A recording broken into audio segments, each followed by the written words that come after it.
Bonjour tout le monde, j'espère que vous allez bien. Je suis Caroline d'assistancevirtuelle.co et aujourd'hui, j'ai envie de vous parler de planification.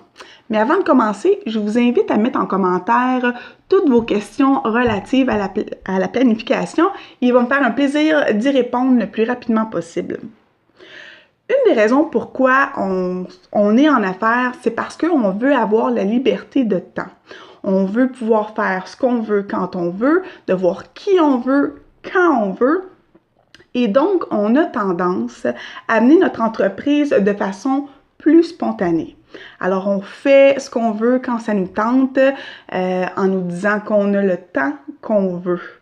Et donc, de cette mentalité-là, les tâches commencent à s'accumuler et on va se sentir rapidement dépassé, submergé. Et là, on commence à plus voir la lumière au bout du tunnel et donc, c'est l'instant où un cercle vicieux s'installe.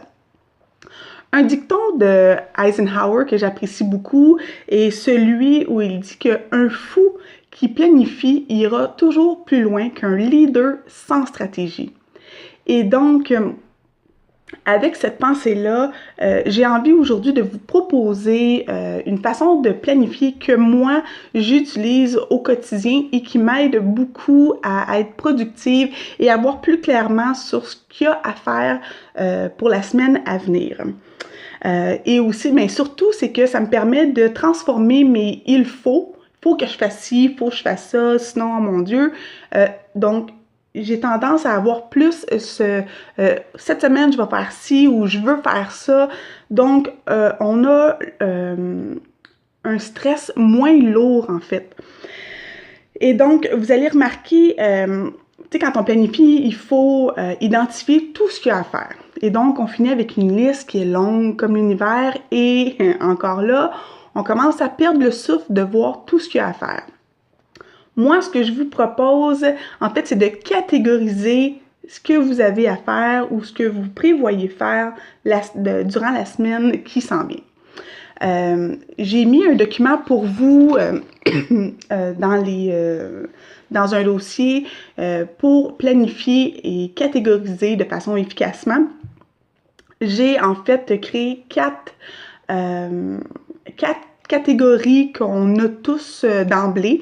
Donc, soit le temps pour soi, donc tout ce qui engendre vraiment nos passions, ce qu'on a envie de faire pour prendre soin de soi. Donc, que ce soit le spa, on peut identifier tout, là. Aller prendre un café avec des amis, le spa, la lecture, une sieste même, OK? Donc, la sphère première, c'est la sphère personnelle. Ensuite, il y a la sphère de la famille. Donc, déjà là, on a la semaine de relâche qui s'entame bientôt ou qui va commencer bientôt et on doit, ou on souhaite, pour les parents, en fait, on souhaite céduler des activités en famille. Il y en a qui vont faire un voyage. Alors, c'est beaucoup de planification. Troisième sphère, ce sont nos projets d'affaires. Tout ce qui entoure notre entreprise, le développement de notre entreprise. Et évidemment, en dernier lieu, pour les gens, les entrepreneurs qui sont comme moi et qui ont des clients, bien, veut pas, on doit avoir cette sphère-là pour maintenir nos mandats clients. Et donc, c'est à partir de là que je vous invite vraiment à mettre toutes vos tâches que vous avez à faire pour la semaine dans ces catégories-là. De cette façon-là, vous allez voir quelle sphère nécessite le plus votre attention cette semaine et comment est-ce que vous pouvez mettre un peu de chaque sphère dans votre semaine. Vous allez voir également combien de tâches vous êtes capable de faire dans votre semaine. Vous allez voir, vous allez pouvoir biffer chaque tâche qui est complète et donc de voir votre projet, vos sphères avancer et vous allez vous rendre compte que vous êtes beaucoup plus productif que vous le croyez.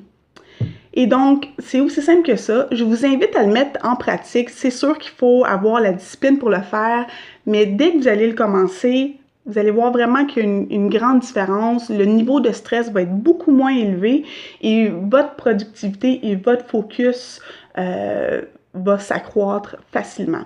Alors, si vous avez des questions, encore une fois, n'hésitez pas à les mettre en commentaire, ça va me faire plaisir d'y répondre. Sinon, ben, je vous souhaite une super belle journée et à la prochaine capsule.